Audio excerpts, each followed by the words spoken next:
Hello, my name is Lloyd Chapman. I'm president and founder of the American Small Business League. I've got a blog out today titled, Will Closing the SBA Really Help Streamline the Government?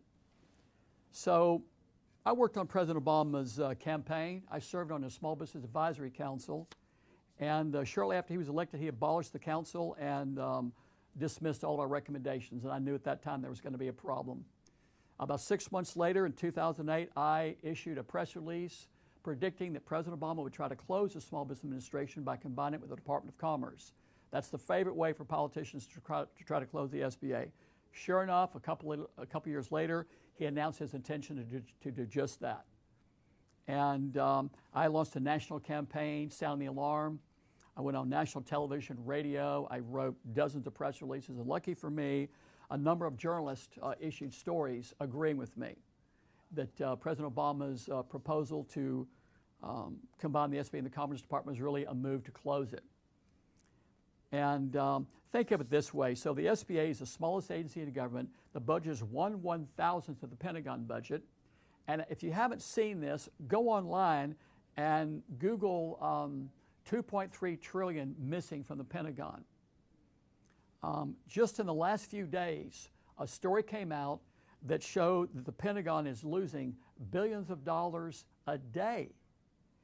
Billions of dollars a day is unaccounted for.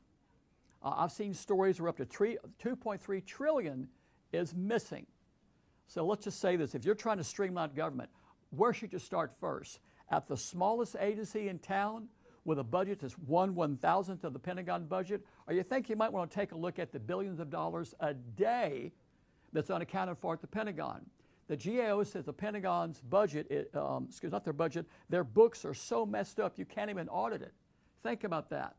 The Pentagon finances are so messed up that GAO says we can't even audit it. And there's trillions of dollars missing. So this baloney from the Obama administration, they're going to close the SBA by combining with the Department of Commerce to streamline government is the most absurd thing I've ever heard in my life. And don't believe it. They're trying to close the SBA for one simple reason: to cover up the rampant fraud and abuse that's been uncovered under the Obama administration in dozens of federal investigations in over a dozen stories in the mainstream media. The Inspector General that Obama appointed, Peg Gustafson, for the SBA, has reported every year of his administration, every year, that the diversion of federal small business contracts to large businesses is the #1 problem at the SBA every single year. And are they proposing anything to stop that? No. So what they're trying to do is close the SBA to cover up the fraud. And quite frankly, think of a pie of government spending. It's about 1.2 trillion. Federal law says small businesses should get a 23% slice out of that. Well, guess what? The big defense contractors want every penny of that money. And they need to get rid of that 23% that's supposed to go to small businesses, and this is the way they're doing it.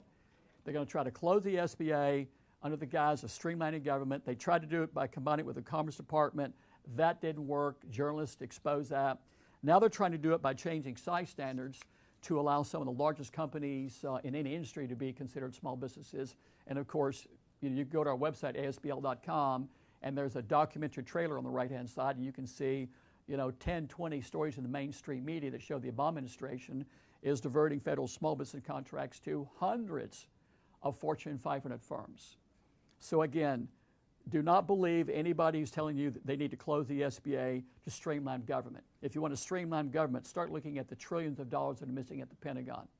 My name is Lloyd Chapman with the American Small Business League, and thanks for watching.